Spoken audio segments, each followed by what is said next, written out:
This is the Lone Crater YouTube. We hope this video helps. You start by confirming prerequisites. Check your TV model and firmware, and update if it's outdated so features work. Once done, install the Bravia Connect app on your phone and join the same Wi-Fi network. This ensures devices can discover each other.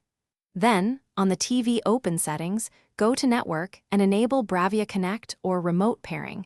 This allows the app to initiate a secure link. Do those steps now to let the app proceed with automatic discovery and pairing. Next, open the Bravia Connect app and tap Add Device. The app will scan and display your TV if both are on the same network. When the TV appears, select it and either type the PIN shown on the TV screen or accept the pairing dialog. This step verifies you control both devices.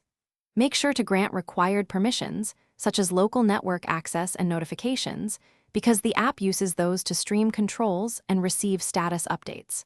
Once paired, customize basic settings like input shortcuts and picture sync.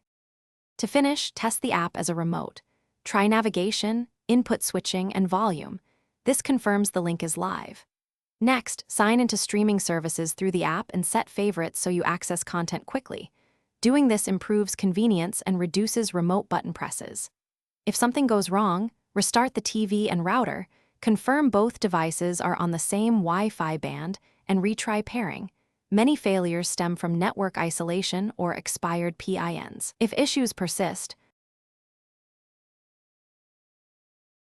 Thanks for watching. Consider subscribing if we helped you.